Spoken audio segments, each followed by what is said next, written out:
Seigneur, je te remets ce temps de message, de prédication.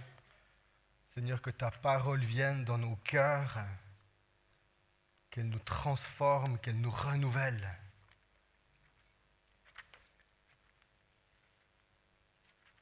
Que le Christ en nous se révèle. Amen. Du coup, durant ces 4 messages de l'Avent, ce sera une suite de lectures dans l'évangile de Luc.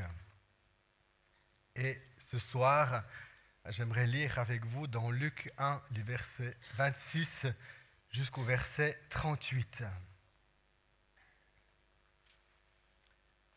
Et le titre de ce message de ce soir, c'est « Marie, réjouis-toi ». Amen. Marie, réjouis-toi. Alors je lis dans ma Bible qui est la Nouvelle Français courant. Le 6e mois, Dieu envoya l'ange Gabriel dans une ville de Galilée, Nazareth, chez une jeune fille dont le fiancé s'appelait Joseph. Celui-ci était un descendant du roi David. Le nom de la jeune fille était Marie. L'ange entra chez elle et lui dit « Réjouis-toi, le Seigneur t'a accordé une grande faveur, il est avec toi. » Marie fut très troublée par ces mots. Elle se demandait ce que signifiait cette salutation. L'ange lui dit alors « N'aie pas peur, Marie, car tu as la faveur de Dieu. Bientôt, tu seras enceinte et tu mettras au monde un fils que tu appelleras du nom de Jésus. Il sera grand et on l'appellera le Fils du Dieu Très-Haut. Le Seigneur Dieu fera de lui un roi comme le fut David son ancêtre, et il régnera pour toujours sur le peuple d'Israël. Son règne n'aura jamais de fin. Marie dit à l'ange, « Comment cela sera-t-il possible, puisque je suis vierge ?» L'ange lui répondit, « L'Esprit Saint viendra sur toi, et la puissance du Dieu Très-Haut te couvrira comme d'une ombre. C'est pourquoi l'enfant qui va naître sera saint. On l'appellera Fils de Dieu. Élisabeth, ta parente, attend elle-même un fils malgré son âge, elle qu'on disait stérile et est maintenant à son 6e mois. Car rien n'est impossible à Dieu. Alors Marie dit, « Je suis la servante du Seigneur. Que tout se passe pour moi selon ta parole. » Et l'ange la quitta. Quelle profondeur ce passage. Quel texte extraordinaire. Réjouis-toi. L'ange qui rentre dans la maison de Marie, quand le texte dans ma Bible c'est marqué « Réjouis-toi » ou bien dans la Louis II il est dit « Salut ». C'est vraiment comme une salutation. Hein, par exemple, on pourrait dire, au lieu de se dire « Salut », on pourrait dire « Joie ». Quand on se voit, ce serait rigolo. Hein. Au lieu de se dire « Salut », on se dit « Joie ». Tu sais, quand tu es un peu déprimé, tu vas pas bien, joie. Alléluia. Le Seigneur t'a accordé une grande faveur, il est avec toi. Ou bien on pourrait, le mot une grande faveur, il est aussi dit, tu es la favorisée de Dieu. Marie, tu es la favorisée. Et ce qui est intéressant dans le mot favorisée, ça exprime une pensée qui ne s'arrête pas. C'est-à-dire qu'à un moment donné, Marie a reçu la faveur de Dieu, et cette faveur qu'elle a reçue de Dieu, encore maintenant, elle a la favorisée de Dieu. Amen. C'est quelque chose qui ne s'arrête pas, qui perdure dans le temps. Amen. Qui perdure pour l'éternité. C'est que tout d'un coup, elle a chopé la faveur, elle a été comme la favorisée de Dieu, et dans cette relation, elle est encore aujourd'hui cette favorisée. Amen. Quand l'ange lui annonce la naissance de ce bébé. L'ange lui dit, le Seigneur Dieu fera de lui un roi. Et c'est quelque chose qu'à un moment donné qu'on doit pouvoir accueillir, parce que j'aimerais mettre de côté ces crèches qui nous montrent un petit Jésus dans la crèche. Mais ce petit Jésus dans la crèche, il est plus petit, amen, mais c'est un roi. C'est un roi. Et la parole de Dieu nous dit que ce roi, il est le lion de Juda. Et le lion de Juda, il fait son cri au milieu de ses ennemis. Et rien qu'à la vue de ce roi, Jacques nous dit que les démons, rien que de le voir ou de l'entendre, qu'est-ce qu'ils font les démons? Ils tremblent. Alléluia. Alléluia. Et ce qui est intéressant, Noël, j'ai une conviction très personnelle, mais une conviction que j'enseigne à l'église, là, c'est qu'en fait, vu qu'il est né un roi, il y a réellement un combat dans le monde spirituel parce qu'il y avait un trône à prendre. Il y avait un trône à prendre. Il y avait quelque chose à saisir. Et le diable, je le crois, il a vu ce trône libre et il a commencé d'agir pour essayer, par ses propres moyens, par ses propres forces, d'atteindre à cette position. Mais Dieu soit loué, il ne l'a pas eu. Il ne l'a pas eu. Mais c'est Dieu dans son amour, dans tout le cycle du salut, au moment où Christ est mort, Dieu l'a ressuscité. Et comme Jésus il allait au plus profond de le monde des ténèbres, Dieu l'a élevé au-dessus de tout et son nom est au-dessus de tout. Et aujourd'hui, le Christ à la droite de Dieu et il règne. Alléluia. Et si ce soir, Jésus, il est ton roi, eh bien, s'il est ton roi, c'est qu'il règne dans ta vie. Du coup, tu peux être en paix. Parce que ton roi combat pour toi. Hier, nous avons regardé avec Marie Narnia. On avait déjà vu le 1, puis hier, on a regardé le 2. Et puis, dans le film Narnia, pour ceux qui l'ont un petit peu vu, enfin, qui l'ont vu, tout d'un coup, dans le 2, il y a cette guerre entre le monde de Narnia et les autres. Et puis, tu vois qu'ils ont de la difficulté à combattre le peuple. Et puis, la petite fille Lucie, elle part dans les bois pour aller chercher le lion, qui est Aslan. Et ce qui était intéressant là-dedans, au moment où tout d'un coup, elle voit le lion, elle est toute heureuse, ils se roulent ensemble par terre. Amen. Ils se roulent ensemble par terre. Puis tu as Lucie qui dit, « Hey, on a besoin de toi. » Je ne sais plus exactement, mais on a besoin de toi. Fais quelque chose. Et le lion répond, Aslan, il répond, bien sûr que je vais agir. Ah, bien sûr que je vais agir. Et tout d'un coup, elle part avec le lion et ils arrivent dans le lieu où il y a la tension, dans le lieu où il y a la guerre. Et tout d'un coup, le lion, Aslan, il rugit.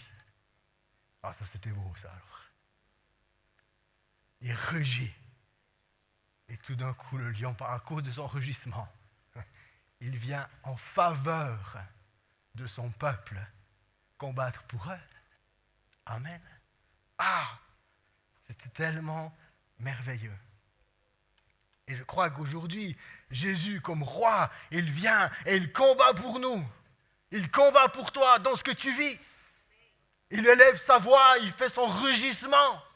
Et ce soir, tu l'as invoqué. Ce soir, dans le chant, tu as invoqué le nom de Jésus, Yeshua. Tu l'as invoqué, tu l'as appelé à venir régner dans ta vie. Alors il le fait. Sois en paix. Dors tranquille ce soir. Dors tranquille ce soir, parce qu'il connaît tout de toi. Si tu l'as fait devenir être ton roi, tu peux recevoir sa paix. Alléluia. Pourquoi? Parce que comme Marie a reçu la faveur de Dieu en enfantant le Christ, tous ceux qui acceptent le Christ rentrent dans la faveur de Dieu. Amen. La faveur que Marie a reçue, nous la recevons nous à notre tour. Pour ceux qui acceptent le Christ. Et c'est important en tant que croyant, en tant que chrétien, de savoir que nous avons la faveur de Dieu sur nous. Comme Marie, le texte dit, une grande faveur t'a été faite. Une grande faveur t'a été faite. Et encore aujourd'hui, et j'aime le mot littéralement, elle est la favorisée de Dieu. Tu savais que sur les genoux de notre Père, il peut prendre tout le monde, mais il y a quelque chose de spécial et de puissant en Dieu, c'est qu'il te prend juste toi. On est comme tous ensemble sur ses genoux, mais on le vit d'une manière individuelle, ou juste une relation entre le Père et le Fils, le Père et sa fille. Amen. Amen. J'aimerais un petit peu parler de l'ange.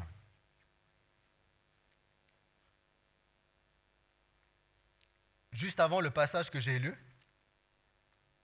c'est l'ange qui apparaît à Zacharie, le même, celui qui s'appelle Gabriel, et qu'il annonce à Zacharie que son épouse va enfanter.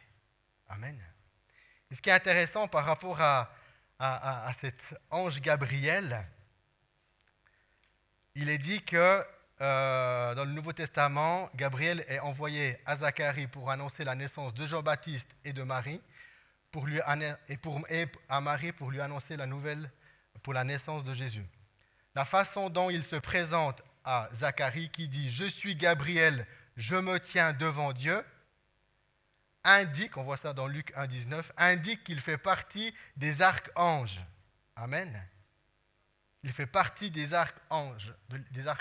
Et dans la parole de Dieu, dans la Bible, 2 noms nous est donné comme quoi il y a des archanges.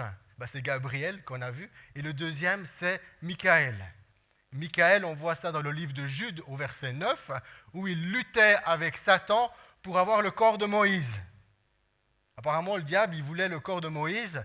Et Michaël, il a dû lutter avec le diable pour dire non, c'est moi qui vais prendre le corps de Moïse. Parce que ce qui est intéressant, c'est que Moïse, il est mort, mais on ne sait pas où.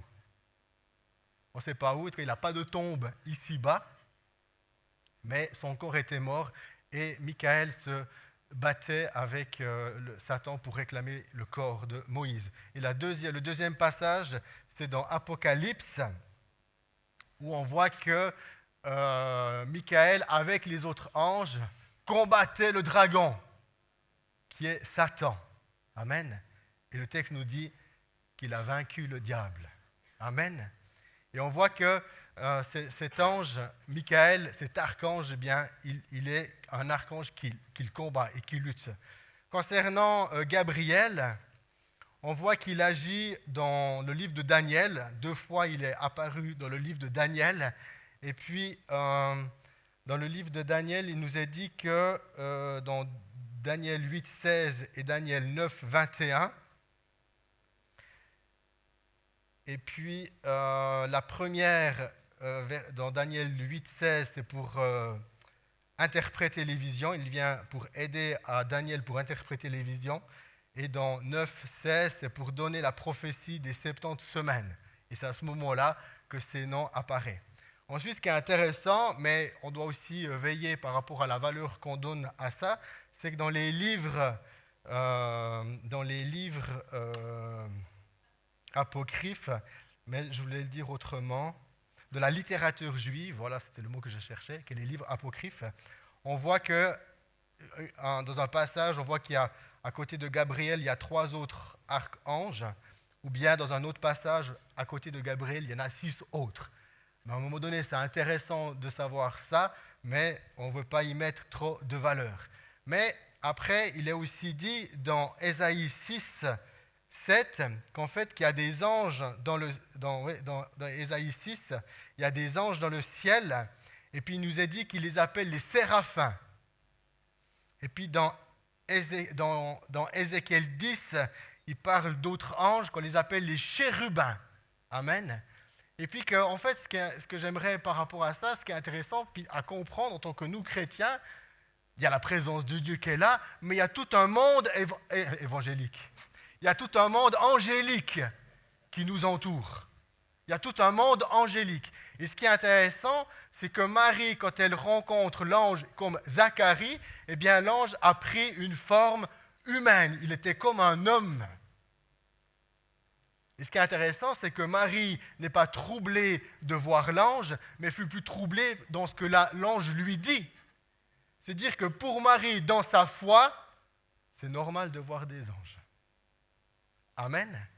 Et ce qui est intéressant par rapport aux anges, c'est normal d'en voir, c'est normal tout d'un coup de pouvoir en côtoyer. Il y a même un passage qui dit « Certains chrétiens, ils ont exercé l'hospitalité dans leur maison, ils ont accueilli des gens qu'ils ne connaissaient pas, puis les gens qu'ils ont accueillis, c'était des anges. » Amen.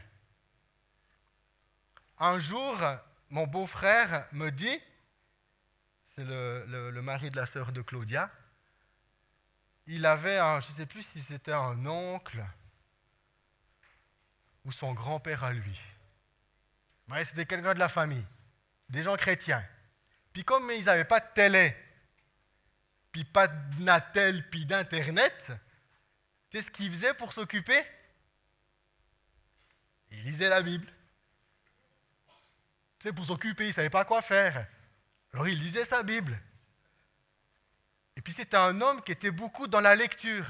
Et un jour, il était dans sa maison, il était dans un fauteuil, il lisait sa Bible. Et mon beau-frère me dit, tout d'un coup, il y a quelqu'un qui arrive. Ils discutent un peu ensemble. Et son oncle ou son grand-père, je ne sais plus exactement, il dit, tu vas où? Puis il lui dit, je pars là contre. Puis tout d'un coup, il disparaît. Et ils sont convaincus qu'il a vu un ange. Comme ça, il débarque. Il était en train de lire la parole de Dieu. Dans le sens qu'il y a vraiment il y a une manifestation et on doit pouvoir aussi, dans nos cœurs, dans nos vies, de pouvoir s'ouvrir à ce monde angélique. Parce que les anges sont des messagers de Dieu qui viennent délivrer un message, mais il est aussi dit que les anges viennent au secours de ceux qui doivent hériter le royaume de Dieu. Amen. Et je crois que c'est important de pouvoir s'ouvrir à ce monde. Mais en même temps, la parole de Dieu est claire, c'est que quand on voit peut-être un ange tellement glorieux, on veut on va se mettre à genoux. Et quand Jean il s'est mis à genoux devant l'ange, dans le livre de l'Apocalypse, l'ange lui a dit « Pierre, Jean, tu te relèves. Je suis une créature comme toi. Le seul qu'on adore, c'est Dieu. » Amen. Ensuite, plus loin, l'apôtre Paul va mettre aussi en garde l'Église. Il dit « Mais si quelqu'un d'autre vient donner un message différemment de nous, ou même un ciel descendant du ciel vient vous donner un message différent que le nôtre nous donnons, qu'il soit maudit. » Et c'est ça qui est intéressant. Après, dans un autre passage, l'apôtre Pierre, il dit « Hey, si de coup vous voyez des anges, faites gaffe !» Parce que la parole de Dieu nous dit que le diable il se déguise en ange de lumière. Et ce qui est intéressant, c'est que la parole de l'ange, de ce qu'il pourrait nous dire ou de ce qu'il pourrait nous faire, doit être approuvée. Approuvée avec les Écritures. Amen. Et ça, c'est quelque chose qui est vraiment important. Et je prie que nos yeux s'ouvrent. Je prie que dans l'Église, vous puissiez faire des rencontres avec des anges. Amen. Amen. Et je prie ça parce que je crois que l'Église doit revenir là-dedans. Des fois, on a une telle peur d'un monde un peu occulte, spirituel, ésotérique, que tout d'un coup, l'Église a tellement eu peur de ça, puis peur de tomber dans des travers, elle s'est complètement fermée, mais la peur n'est pas bonne conseillère. Amen. La peur n'est pas bonne conseillère, et c'est là qu'il est important pour nous de pouvoir nous ouvrir à ces anges, parce qu'ils sont des messagers de la part de Dieu et il vient nous aider.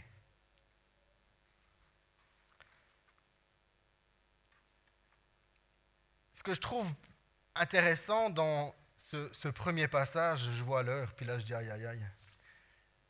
De ce premier passage, c'est que l'ange lui dit « Réjouis-toi, le Seigneur t'a accordé une grande faveur, il est avec toi. » Et il va terminer par cette déclaration qui dit « Car rien n'est impossible à Dieu ». Et quand l'ange lui annonce le Messie, parce que c'est le Messie qu'on appelle le Fils de Dieu, amen, Jean-Baptiste va dire « Hé, voici l'agneau qui ôte le péché du monde ». Amen. Et un jour, les disciples posent une question à Jésus, parce que tout d'un coup, il y a toute une question de savoir comment on peut être sauvé.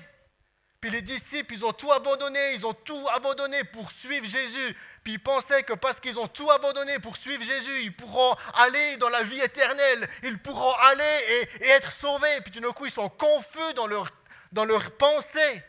Et du coup, ils posent cette question à Jésus, puis ils disent « Mais Jésus, comment on fait pour être sauvé? On a tout abandonné pour toi. » Et Jésus leur répond, ce qui est impossible aux hommes est possible à Dieu. Amen. Et ici, dans cette déclaration, car rien n'est impossible à Dieu, il est en train de parler de notre salut. Il nous est impossible par nous-mêmes de trouver le salut. Il nous est impossible par nous-mêmes d'être en paix. Il nous est impossible par nous-mêmes d'être dans la joie. Mais ce qui est impossible pour nous est possible pour Dieu. Et ça, c'est vraiment une déclaration qui est puissante. Et c'est là que Marie, réjouis-toi. Église, réjouis-toi. Parce que le Christ est vivant. Parce qu'il est le roi des rois. Réjouis-toi, tu as reçu la faveur de Dieu. Église, réjouis-toi parce que tu as la faveur de Dieu. Alors arrête de pleurer. Arrête de te plaindre. Arrête de gémir. Ah, mais réjouis-toi. Réjouis-toi que la puissance de Dieu vienne dans ta vie et que tu puisses expérimenter ce que Marie a expérimenté. Quand on parle de cette expression « réjouis-toi », il y a quelque chose sur la personne de Marie qui déborde après sur le peuple d'Israël. Psaume 149, verset 2, « Israël, réjouis-toi, car il est ton Créateur, habitant de Sion, exulte, il est votre roi !» Zacharie 2, 14, « Le Seigneur annonce encore, « Faites éclater votre joie, gens de Jérusalem, car je viens habiter au milieu de vous. » La naissance de Jésus, c'est Dieu qui vient habiter au milieu de nous. Alléluia! Alors réjouis-toi, Jérusalem. Sophonie 3, 14, 15. Oh, c'est excellent. Éclate de joie! Il y avait un chant dans le jam qui dit « Éclate de joie au Seigneur. » Même de joie. Alléluia. Ouais. Qui c'est qui connaît ce chant? Moi, je suis sûr, les vieux chrétiens, là. Ah, voilà. Voilà. Éclate de joie, ville de Sion. Criez de bonheur, gens de Jérusalem. Réjouis-toi de tout ton cœur, Jérusalem. Le Seigneur a retiré la condamnation qui pesait sur vous. Il a fait fuir vos ennemis. Le Seigneur, le roi d'Israël, est au milieu de vous. Vous n'aurez plus à craindre le malheur. Alléluia! Alléluia, parce qu'il est ton roi. Et du coup, cette joie qui était sur Marie, qui déborde sur le peuple, eh bien après, elle déborde encore où? Sur les nations. Paul cite un passage de l'Ancien Testament dans Romains 15, 10 qui dit, elle déclare aussi, vous habitants de tous les pays, réjouissez-vous avec le peuple du Seigneur. Et ce qui est intéressant, c'est que tout d'un coup, cette joie qui habite le cœur de Marie et qui habite tout Israël, Jérusalem, les nations sont appelées à venir, amen, et de se réjouir avec eux. Alléluia, parce que le salut n'est pas juste pour Israël, mais Dieu veut sauver toutes les nations. Dans Joël 2, 21, toi, la terre, n'aie plus de crainte. Que ta joie éclate, car le Seigneur accomplit de grandes œuvres. Et la naissance miraculeuse de Jésus, qu'il a vécu une vie parfaite, droite, qu'il a accepté de se faire pécher pour pouvoir racheter nos vies, et que Dieu a manifesté sa toute grande puissance en le ressuscitant d'entre les morts, toi, la terre, n'aie plus de crainte.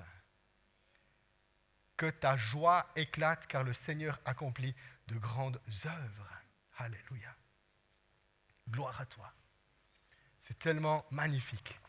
Ensuite, je vais pas lire les deux passages, mais ce qui est intéressant, quand on parle de Noël, eh bien, dans l'évangile de Luc, comme je l'ai dit au tout début, il y a cette naissance de Jean-Baptiste, puis cette naissance de Jésus. Il y aura le cantique de Marie, le cantique de Zacharie. Ouais. Il y aura la circoncision de Jean-Baptiste, et il y aura aussi la circoncision de Jésus. Et ce qui est intéressant, c'est qu'il y a ce parallèle en ces deux personnages. Et j'aimerais relire simplement la dimension de Jésus qui dit, non, on va aussi lire Jean-Baptiste parce que c'est bien.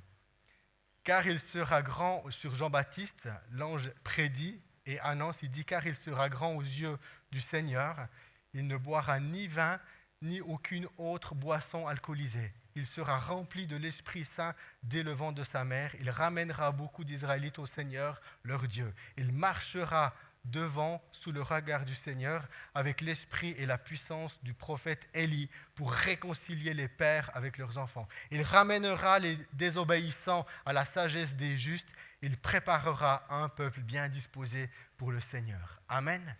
Et quand l'ange prédit sur la vie de Jésus, que j'ai déjà lu avant, il dit « Il sera grand et on l'appellera le Fils du Dieu très haut. Le Seigneur Dieu fera de lui un roi, comme le fut David son ancêtre, et il régnera pour toujours sur le peuple d'Israël. Son règne n'aura jamais de fin. » Amen. Et ce que je trouve intéressant, c'est que de nouveau, j'ai partagé avant que quand l'ange il vient donner un message, il faut que ça coïncide avec les Écritures. Amen.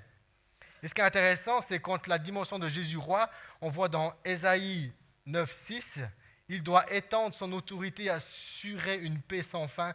Il occupera le siège royal de David, amen, et régnera sur son royaume pour l'affermir et le maintenir en établissant le droit et la justice de Dieu. Dès maintenant et pour toujours, voilà ce que fera le Seigneur de l'univers dans son ardent amour. Amen. Quand l'ange il vient puis lui annonce à Marie qu'elle aura un fils puis que ce sera le roi, Marie elle connaissait Ésaïe, hein? Amen. Ensuite on voit aussi dans 2 Samuel 7,14 où Dieu parle et dit « Je serai un père pour lui et elle sera un fils pour moi ».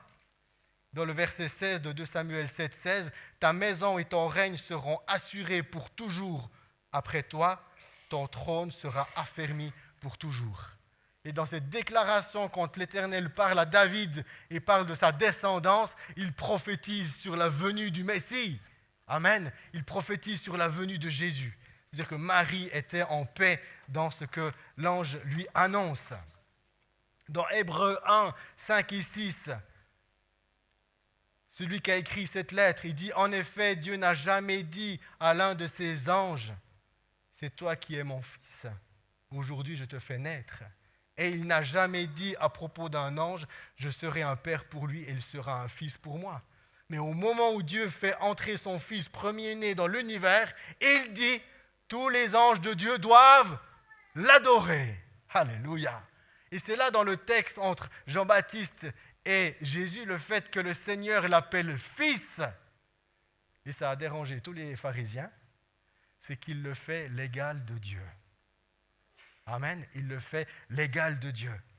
Et Dieu n'a jamais dit à un de ses anges, tu es mon fils, je te fais naître. Mais il l'a dit sur la personne de Jésus. Amen. Il le dit sur la personne de Jésus. C'est tellement puissant.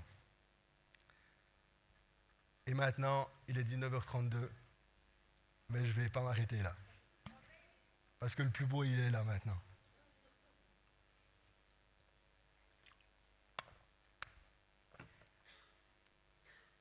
Marie, ah non, ça j'ai fait le faux.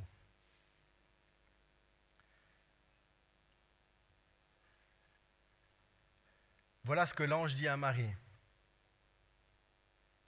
L'ange lui répondit, l'Esprit viendra sur toi et la puissance du Dieu très haut te couvrira comme d'une ombre.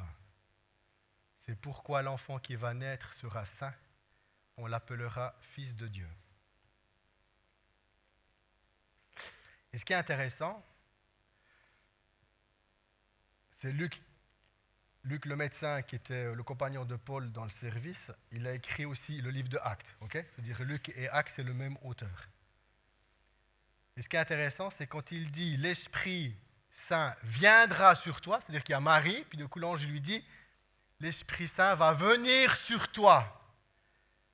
Et bien dans Actes 1:8, quand il dit « mais vous recevrez une puissance lorsque le Saint-Esprit viendra sur vous ».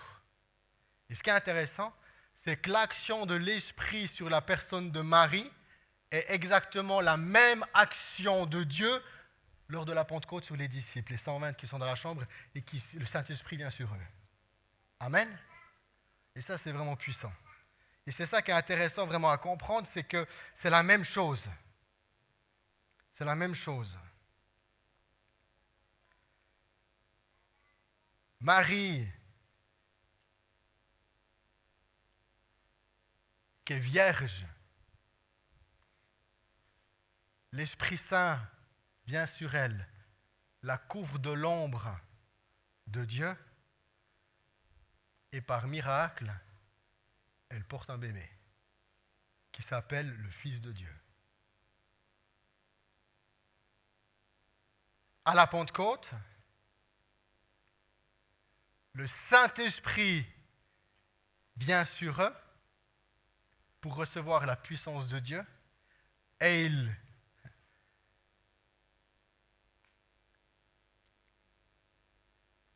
il prend Jésus glorifié et l'implante en toi. Amen. Si tu arrives à comprendre entre Marie qui reçoit comme une semence spirituelle, divine, et d'une manière miraculeuse, elle enfante le Messie, et à la Pentecôte, c'est exactement la même action, mais le Saint-Esprit prend le Christ et nous l'implante en nous. Ce que Marie a vécu, tu dois le vivre. Nous ne sommes pas en train de parler d'une forme de croyance. Moi, je crois que c'est rouge, lui, il croit que c'est bleu, puis chacun sa croyance. Non. On ne parle pas de ce genre de foi. Mais quand la personne vient et met sa foi dans la personne du Christ et croit qu'il est le Messie, croit qu'il est le Fils de Dieu, pas qu'il est juste un prophète, non, qu'il est le Fils de Dieu, ben le Saint-Esprit vient et il t'implante le Christ en toi. On appelle ça la nouvelle naissance. Amen. Comme elle porte le bébé puis qu'elle doit enfanter, eh bien tout d'un coup, la puissance de Dieu nous amène à vivre une nouvelle naissance. Et c'est plus juste une forme de croyance. Mais on le vit. On vit la personne de Christ à l'intérieur de nous. Et c'est ça qu'on doit retrouver dans l'Église, avec force et puissance. Que les gens, dans leur foi, expérimentent la puissance de Dieu. Que l'Esprit Saint te couvre. Amen.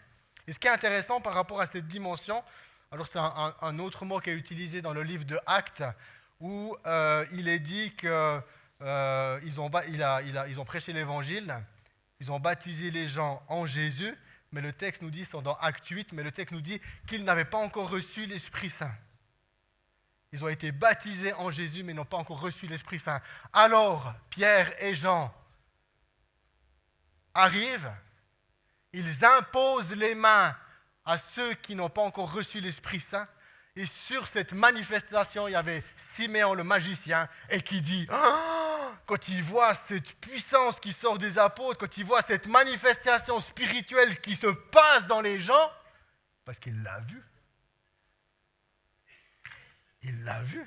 Il a dit, je ne peux pas t'acheter ce don avec l'argent et toute cette histoire. Et en même temps, plus loin dans Acte 10, quand Pierre, il est chez Corneille et qu'il prêche le message de l'évangile, c'est-à-dire Jésus-Christ mort et ressuscité, celui qui ôte le péché du monde, il dit, j'ai vu le Saint-Esprit descendre sur eux, puis les prendre. Amen. Puis après, c'est là que Pierre il dit, si le Saint-Esprit est rentré en eux, on va les baptiser d'eau maintenant. Si Dieu les a acceptés, c'était les païens, tu sais, puis il y avait un peu de la tension entre juifs et les païens, si Dieu les a remplis de l'Esprit, comme nous sommes aussi remplis de l'Esprit, nous devons les baptiser d'eau qui sera le signe d'appartenance à l'Église. Amen. Et c'est ça qui est magnifique, c'est ça qui est puissant. Ensuite, si je viens sur le mot ombre, c'est magnifique parce que le Dieu très haut te couvrira comme d'une ombre. C'est pourquoi l'enfant qui va naître sera saint.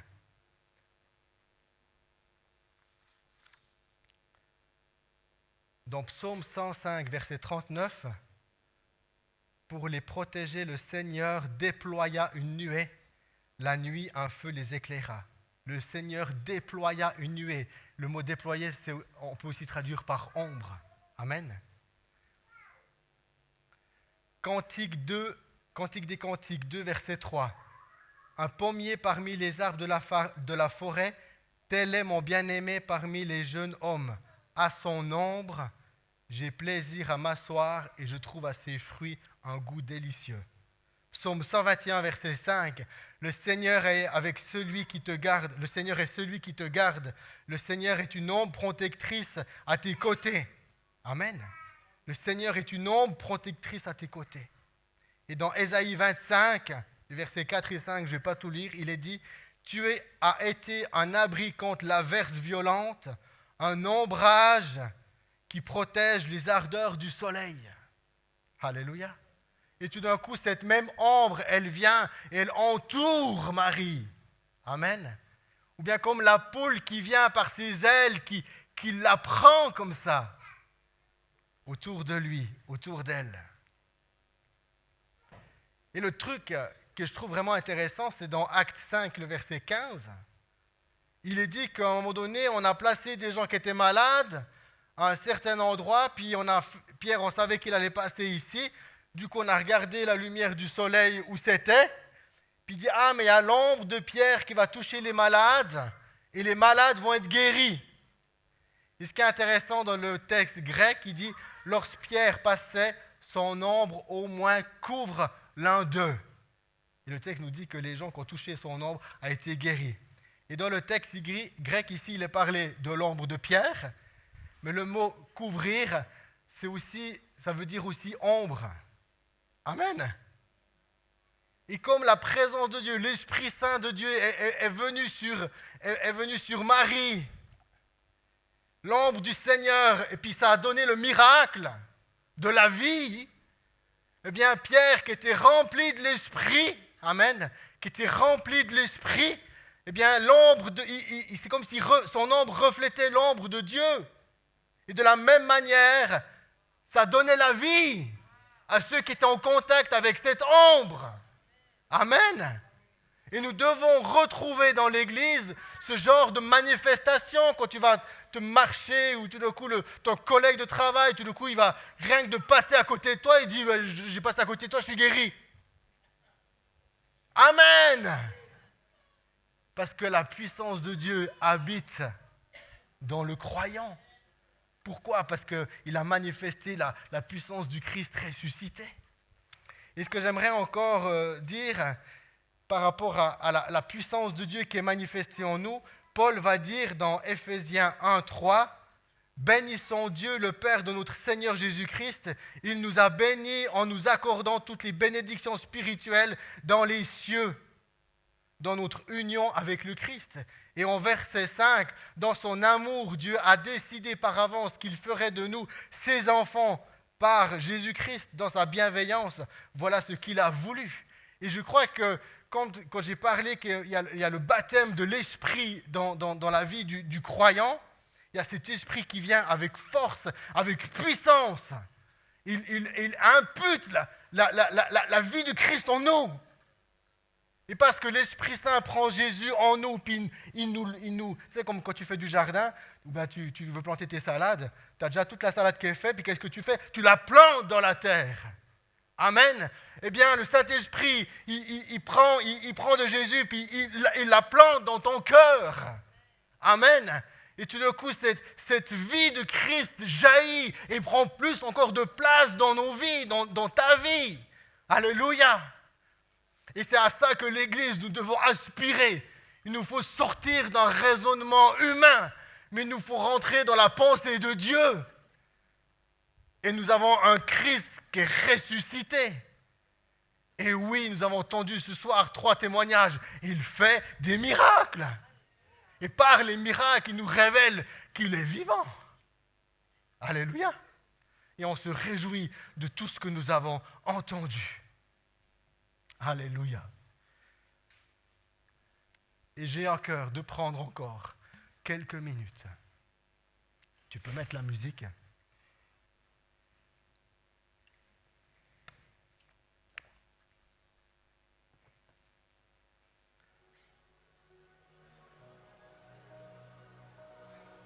Un jour, j'étais à une pastorale à Mulhouse.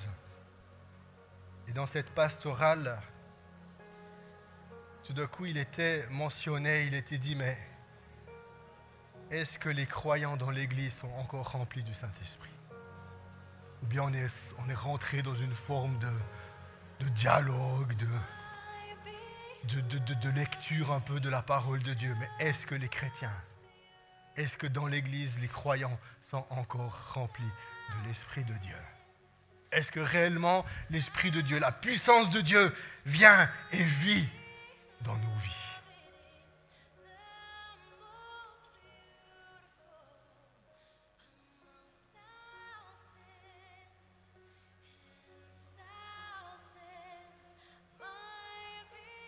Parce que je suis convaincu, si la puissance de Dieu règne dans ta vie et dans l'Église, les choses vont bouger. Les choses bougent. Et on doit rechercher ça. Saint-Esprit, remplis-moi encore de toi. Que ma coupe déborde.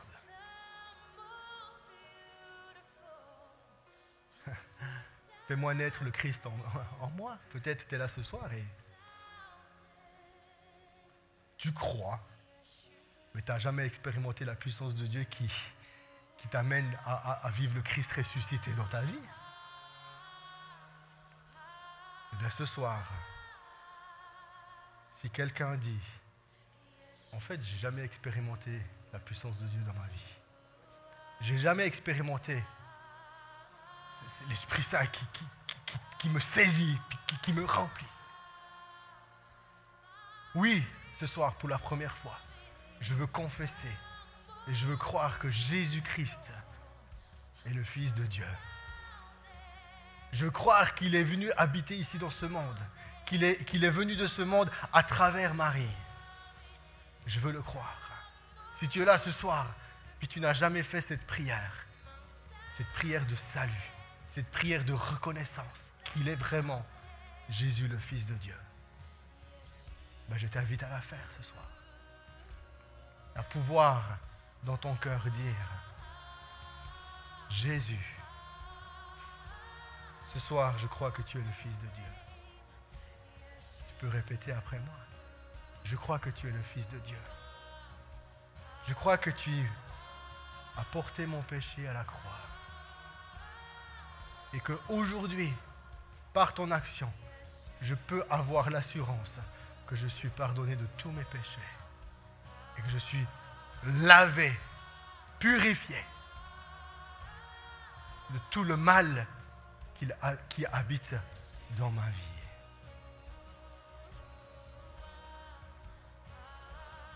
Amen.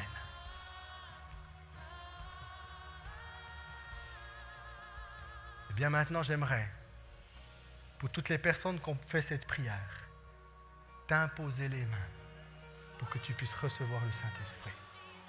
Mais maintenant aussi à l'Église, si tu dis, mais oui, je veux encore une action de Dieu dans ma vie, je veux être encore rempli de l'Esprit, eh bien avance-toi aussi et je vais imposer mes mains sur toi pour que l'Esprit Saint te visite encore et encore Amen.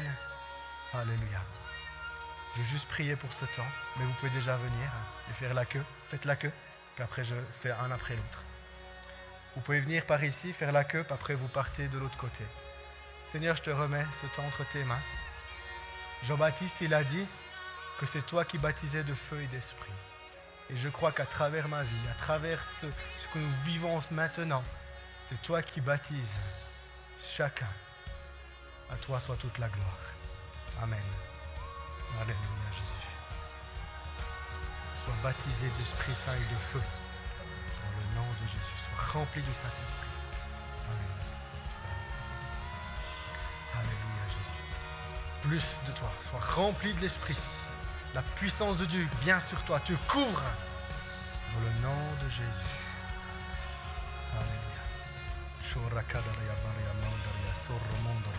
Reçois l'Esprit, la puissance de Dieu maintenant dans ta vie. Encore. Que ta coupe déborde. Que ta coupe déborde. Alléluia. Sois rempli d'Esprit Saint et de feu dans le nom de Jésus. Que ta coupe déborde. Amen.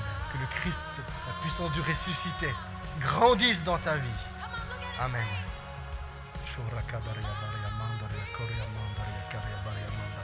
Sois rempli du Saint-Esprit, d'esprit et de feu. Sois baptisé maintenant.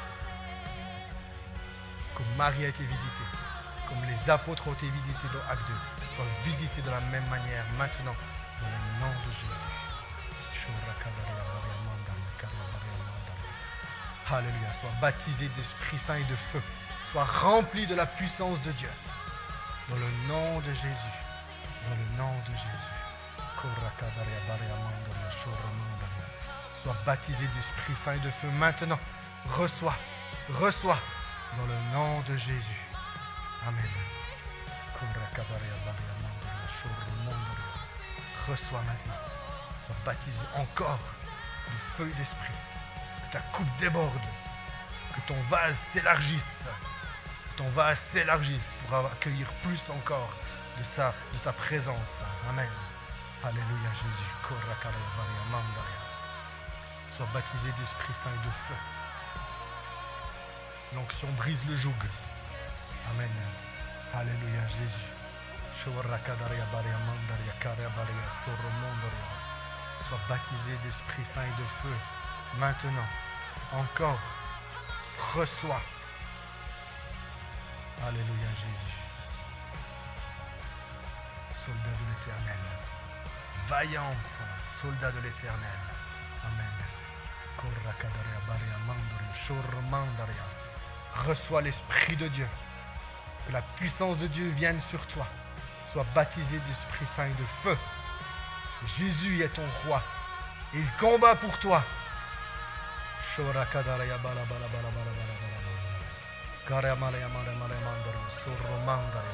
Alléluia, gloire à toi. Gloire à toi. Gloire à toi.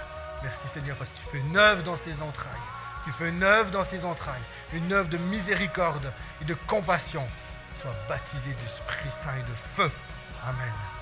Alléluia Jésus. Reçois l'Esprit. Reçois l'Esprit.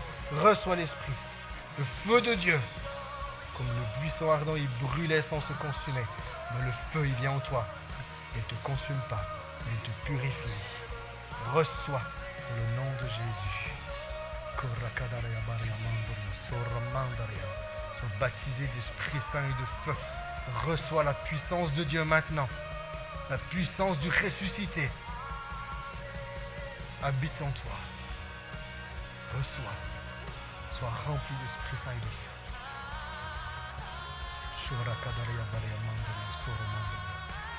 Reçois.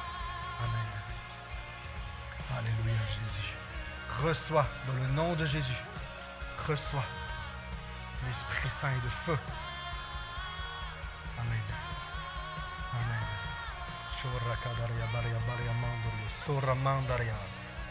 Alléluia. Dieu ne fait pas de distinction de personne. Il aime toutes les nations et tous les peuples. Sois baptisé d'Esprit Saint et de feu. Dans le nom de Jésus. Il fait de nous un peuple. Amen. Alléluia, Jésus. Jean. Shorakadaria Balea Mandorio. Sois baptisé d'Esprit Saint et de feu. Maintenant dans le nom de Jésus. Amen.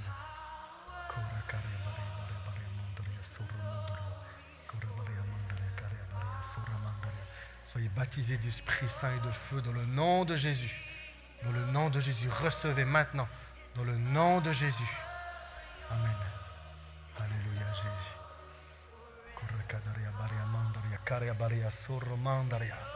Oh Seigneur, baptise-les d'Esprit Saint et de feu. Que la puissance de Dieu descende sur vous. Que la puissance du Christ ressuscité jaillisse à travers votre vie. Amen. Alléluia, Jésus. Alléluia, Jésus. Soyez baptisés du Saint-Esprit de feu. Dans le nom de Jésus. Ni par force, ni par puissance, mais par mon esprit. Soyez remplis. Et vous déplorez un parfum. Le parfum de la bonne nouvelle. Là où vous irez, il y aura la bonne odeur de la bonne nouvelle. Amen.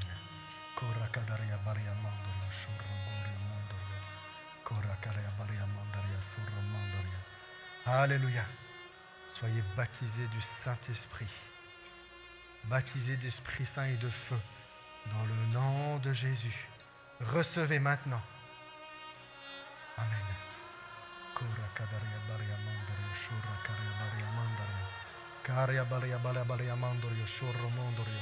Soyez baptisés d'Esprit Saint et de feu maintenant. Dans le nom de Jésus. Que la puissance de Dieu vienne maintenant sur vous. Que votre coupe déborde. Alléluia.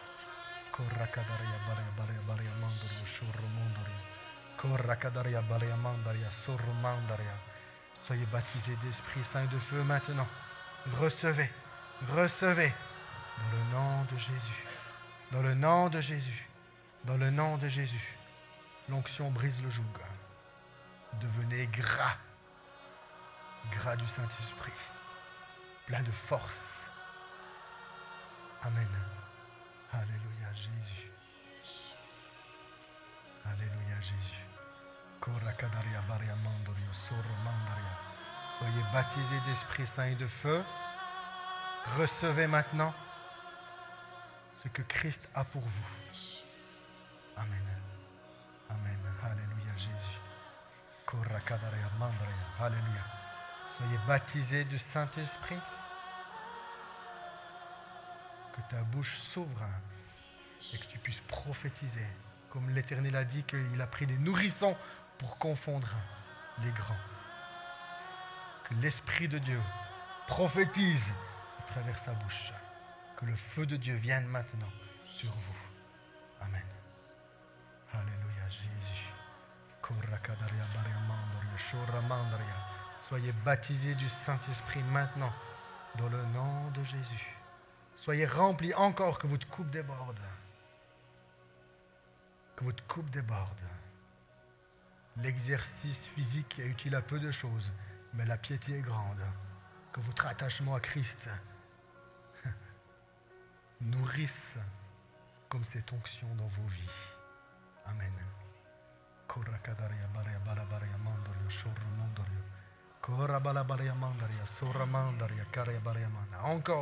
Encore plus, Seigneur.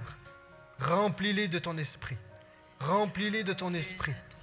Que ton feu descende maintenant sur eux. Que ton feu descende sur eux.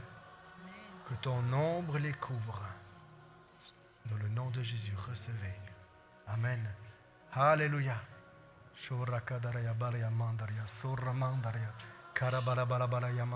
Sois baptisé d'Esprit Saint et de feu. Maintenant dans le nom de Jésus. Que son ombre te couvre. Amen. Alléluia. Gloire à toi, Seigneur. J'aimerais prier encore pour ceux qui sont sur Internet. Je te bénis dans le nom de Jésus. Et toutes les personnes qui vont écouter encore la vidéo plus tard. Recevez l'Esprit Saint. Sois baptisés du Saint-Esprit et du feu. Dans le nom de Jésus. Et que l'Esprit Saint maintenant vous saisisse. Et que votre vie change. et ne soit plus jamais la même. Amen. Alléluia. Gloire à toi, Seigneur. Gloire à toi, Jésus. Amen. Alléluia. Amen. Amen.